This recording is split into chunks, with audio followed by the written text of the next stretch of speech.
semuanya. Kembali lagi dalam video pembelajaran fisika. Kali ini saya akan menjelaskan konsep tentang usaha yang dikerjakan oleh bagaimana kalau gaya yang menyebabkan terjadinya usaha itu lebih dari satu. Ya, pada video sebelumnya saya sudah menjelaskan mengenai usaha yang dikerjakan oleh gaya yang konstan namun satu buah gaya. Nah, bagaimana kalau sekarang gaya yang bekerja pada benda lebih dari satu?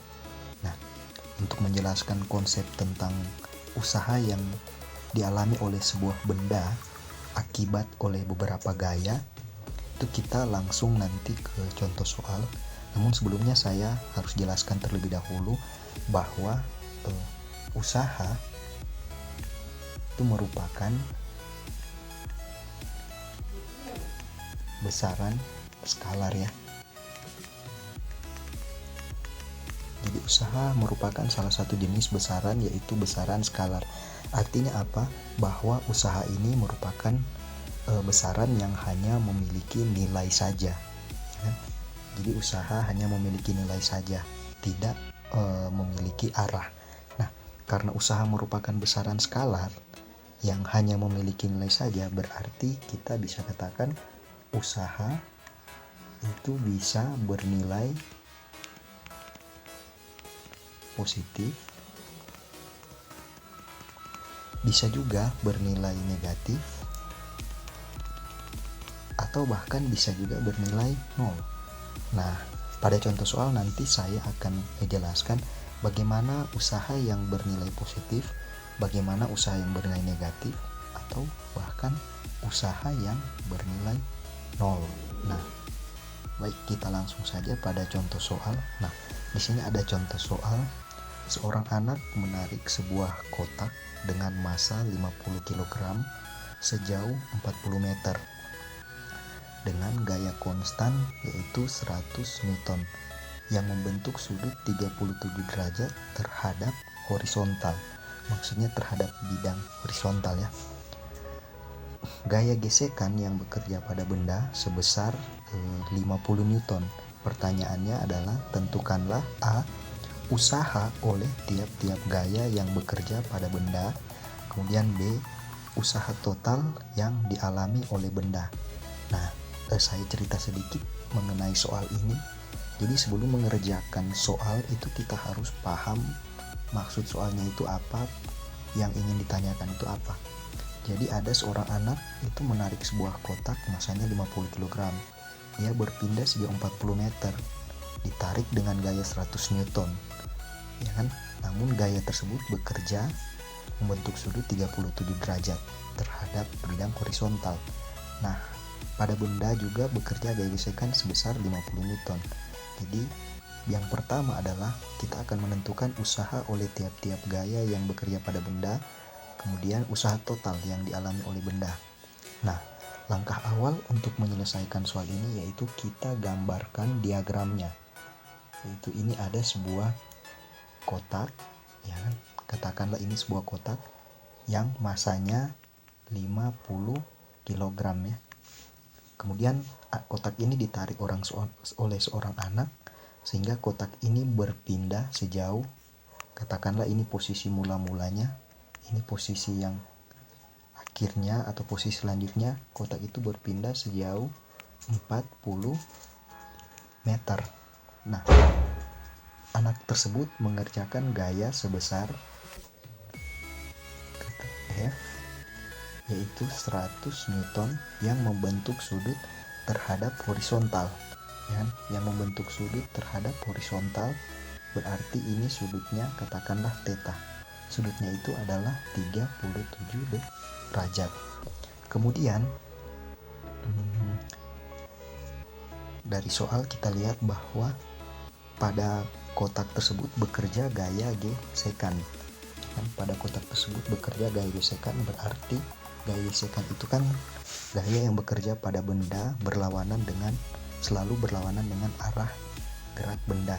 Nah, ini katakanlah gaya gesekan itu sebesar 50 Newton. Pertanyaannya adalah A. tentukanlah usaha yang disebabkan oleh tiap-tiap gaya yang bekerja pada benda. Nah, kita akan menjawab dulu pertanyaan untuk bagian A.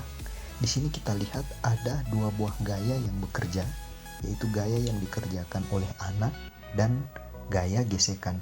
Namun harus kita ingat bahwa selain dua buah gaya ini terdapat dua buah gaya lain yang bekerja pada benda, walaupun tidak dijelaskan di soal. Tapi kita sudah tahu bahwa terdapat dua buah gaya lain yang bekerja pada benda, yaitu yang gaya berat atau kita sebut sebagai gaya gravitasi, kemudian gaya normal. Nah, jadi totalnya ada 4 buah gaya yang bekerja pada benda. Berarti kita akan menentukan usaha yang disebabkan oleh masing-masing gaya, berarti 4 buah gaya. Nah, ini merupakan contoh dari usaha yang dialami oleh sebuah benda akibat beberapa gaya. Dalam hal ini ada 4 buah gaya.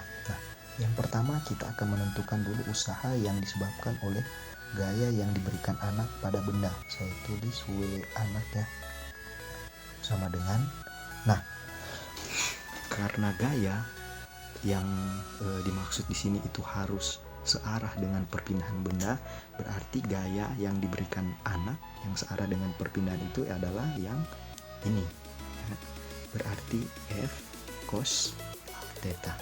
Nah, sehingga dalam usaha yang diberikan anak pada benda itu ada sebesar F cos theta dikali dengan S ya. Nah, F cos theta-nya itu sendiri yaitu 100 kali dengan cos 37 dikali dengan 40 sama dengan 100 dikali dengan cos 37 adalah 0,8 dikali dengan 40. Jawabannya adalah 3200 joule. Nah, jadi kita sudah dapatkan usaha yang disebabkan oleh anak terhadap benda. Nah, sekarang kita akan mencari bagaimana dengan usaha yang disebabkan oleh gaya gesekan. Ya, sekarang kita akan lihat usaha yang disebabkan oleh gaya gesekan. Nah, berarti kita gunakan lagi persamaan F cos theta dikali dengan S. Nah, sekarang kita lihat gaya gesekan itu sebesar 50 Newton dikali dengan cos theta. Nah, tetanya ini berapa? Sekarang kita lihat. Gaya gesekan itu berlawanan dengan arah gerakan benda. Kalau benda bergerak ke kanan, maka gaya gesekan bergerak ke kiri. Berarti berlawanan arah. Nah, sudut yang dibentuk oleh gaya gesekan terhadap arah perpindahan ini yaitu sebesar 180 derajat. Berarti ini adalah cos 180 derajat dikali dengan perpindahan yaitu 40, ya kan? Hasilnya adalah sama dengan cos 180 itu kan negatif 1, berarti 50 kali dengan negatif 1 kali dengan 40.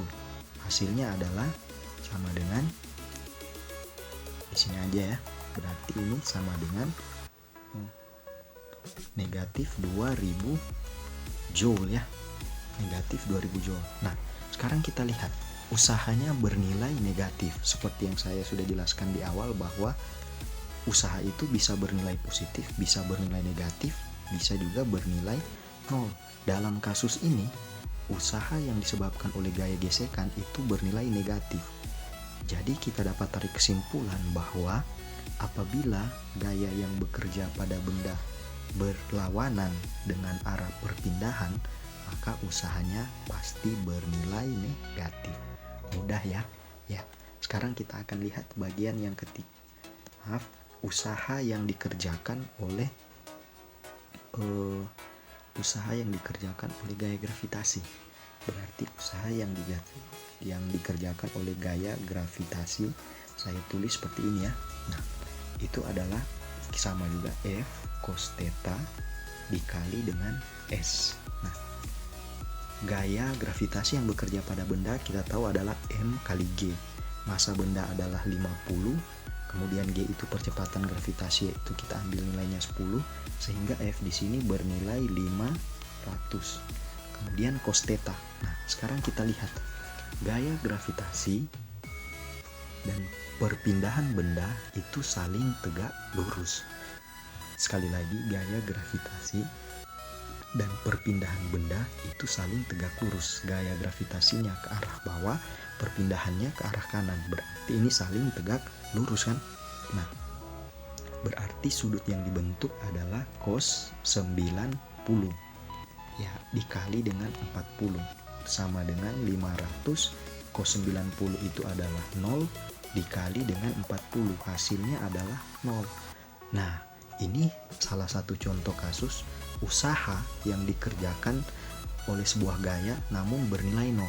Sehingga kita bisa simpulkan bahwa apabila gaya yang bekerja pada benda itu tegak lurus dengan arah perpindahan, jadi apabila gaya yang bekerja pada benda tegak lurus dengan arah perpindahan, maka usaha yang dihasilkan pasti bernilai 0. Nah, selanjutnya yang terakhir, bagaimana usaha yang dikerjakan oleh gaya normal. Dari sini langsung kita simpulkan bahwa usaha yang dikerjakan oleh gaya normal juga bernilai 0, ya kan? Juga bernilai 0. Pertanyaannya kenapa? Karena berdasarkan gambar kita lihat gaya normal dan arah perpindahan juga saling tegak lurus. Gayanya ke atas, kemudian perpindahannya ke kanan, saling tegak lurus. Sehingga kita simpulkan gaya normal, usaha yang dikerjakan oleh gaya normal juga sama dengan 0. Ya, mudah ya. Nah, selanjutnya kita tiba pada bagian B, yaitu yang ditanya adalah usaha total yang bagaimana dengan usaha total yang dialami oleh benda. Berarti kita akan menentukan usaha total. Nah, kalau untuk menentukan usaha total mudah saja. Kita jumlahkan saja semua usaha yang dikerjakan oleh tiap-tiap gaya pada benda. Berarti kita menjumlahkannya usaha akibat oleh gaya yang disebabkan oleh anak ditambah dengan usaha yang dialami benda akibat gaya gesekan, kemudian ditambah dengan usaha akibat gaya gravitasi, kemudian ditambah dengan usaha akibat gaya normal. Sehingga hasilnya adalah kalau usaha yang disebabkan oleh gaya yang berikan anak itu senilai 3200 joule ya. Berarti ini 3200 joule ditambah, nah gaya gesekan kan menyebabkan usahanya negatif, berarti di sini jadi kurang 2000 ditambah usaha oleh gaya gravitasi itu 0 ditambah usaha oleh gaya normal 0, sehingga hasilnya adalah 3200 kurang 2000, jawabannya adalah 1200 joule. Jadi usaha total yang dialami oleh benda akibat 4 gaya yang bekerja ini adalah 1200 joule. Nah, jadi di sini teman-teman kita harus mampu membedakan antara usaha yang dikerjakan oleh tiap-tiap benda dan usaha total yang dialami oleh benda tersebut berdasarkan contoh soal ini ya. Nah, jadi mungkin itu penjelasan dari saya. Semoga teman-teman bisa paham walaupun sederhana, tapi saya harapkan bisa paham dan semoga bisa bermanfaat. Demikian video ini, sampai kita bertemu pada video saya yang selanjutnya.